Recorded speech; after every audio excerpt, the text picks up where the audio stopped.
குபேரா படத்தோட ட்ரைலர்லயே நமக்கு தெரிஞ்சு போச்சு ஒன்றும் பெருசா இல்லை அப்படின்ட்டு. இருந்தாலும் சரி ஓகே பார்க்கலாம் அப்படின்னு பார்த்தா ட்ரைலரை விட ஒர்ஸ்டா இருக்கு உண்மையிலேயே படம்.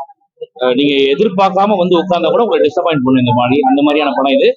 பிரச்சனை மேஜரா என்னன்னு பாத்தீங்கன்னா படத்தோட லென்த் தான் ரொம்ப இழுத்துட்டாங்க அப்படின்ற மாதிரி தோணுச்சு. ஆரம்பத்துல அப்படியே இப்ப நல்லா டேக் ஆஃப் ஆச்சு.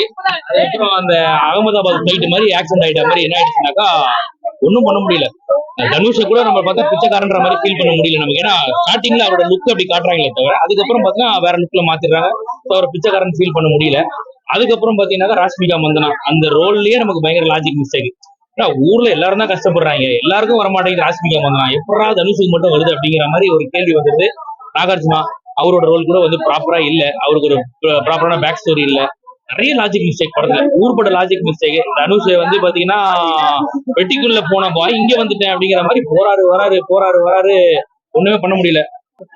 படத்துல சொல்ற கான்செப்ட் என்னன்னு பாத்தீங்கன்னாக்கா பிச்சைக்காரன் வாழ்க்கை எவ்வளவு கஷ்டம் தெரியுமா, ஒரு நாள் பிச்சைக்காரனா வாழ்ந்து பாருங்க எவ்வளவு கஷ்டம்ன்றது நீங்க உணர்வீங்க அப்படின்றாங்க.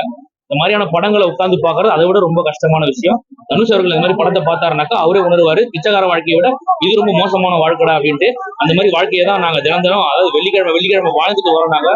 ரொம்ப ஃபர்ஸ்ட் இந்த படத்தை நீங்க எதிர்பார்க்காம உள்ள வந்து உட்கார்ந்த கூட உங்களுக்கு டிசப்பாயிண்ட் பண்ணி இந்த படம் அந்த அளவுக்கு மோசமான ஒரு படம். இந்த படம் கேவலம் நினைச்சு உள்ள உட்கார்ந்தா கூட அதோட கேவலமா இருக்கு இந்த படம். ரொம்ப மோசமான ஒரு படம். படத்துல ஒரே விஷயம் தான், படத்தோட கான்செப்ட் என்ன, அதை எப்படி கொண்டு போறீங்க, ஸ்கிரீன் பிளேல எந்த அளவுக்கு ட்விஸ்டா இருக்குன்ட்டு எந்த ஒரு ட்விஸ்டுமே கிடையாதுயா. ஈஸியா சொல்லுவோம் தனுஷ் இப்ப தப்பிக்க போறாரு பாரு அப்படின்னு தப்பிச்சிருவாப்ல. அது எப்படி தப்பிக்கிறாருன்றதெல்லாம் நம்ம கேட்கறோம். அந்த மாதிரிதான் இருக்கு. மூளையை கைட்டு வீட்டுல வச்சுட்டு வந்து பாத்தீங்கன்னா கூட உங்களுக்கு டிசப்பாயிண்ட் பண்ணுங்க. பிச்சைக்கார விஜய் அது வேற மாதிரி. அது ஃபுல்லாவே வந்து பாத்தீங்கன்னாக்கா அப்படியே அவருக்கு ஒரு டார்கெட் செட் பண்ணுவாங்க, அந்த டார்கெட்டை நோக்கி அவர் போவார். ஒரு நாள் கிடக்கிறதும் ஒரு இதுவா இருக்கும். நம்ம படம் பாக்குற நம்மளையுமே அப்படி பார்த்தா படத்துக்குள்ள போய் நம்ம பாக்குற மாதிரி இருக்கும். பட் இந்த படம் அப்படி கிடையாது, எப்படா முடிப்பீங்க அப்படிங்கிற மாதிரி இருக்கு.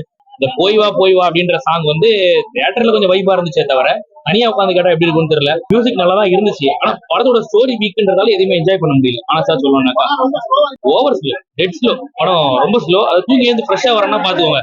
நீங்க ஒரு நாளைக்கு 24 மணி நேரத்துல 25 மணி நேரம் நீங்க தூங்கி எழுந்து வந்தா கூட உங்களுக்கு தூங்க வைக்கும் இந்த படம். அப்படியாப்பட்ட வல்லமை படைச்ச படம் இது. தயவு செஞ்சு இந்த மாதிரி படத்தை பாக்குறதுக்கு வேற ஏதாவது படங்கள் ஆதரிங்க அப்படின்னு சொல்லுவேன். நல்லா இல்ல படத்துல வந்து பாத்தீங்கன்னா ஃபைட்ன்றது இருக்கு, ஆனா அது லாஜிக்கலா தான் இருக்கு. ஒரு பிச்சைக்காரன் சண்டை போட தெரியாது, அவன் எப்படி சரி அடிப்பானோ அந்த மாதிரிதான் இருக்கு. ஓகே, படத்துல 2-3 பிளஸ் சொன்னா கூட ஊர்பட்ட மைனஸ் இருக்கிறதால அந்த பிளஸ் நம்ம மைண்ட் வர மாட்டேங்குது. அந்த அளவுக்கு மைனஸ் படம் ஃபுல்லா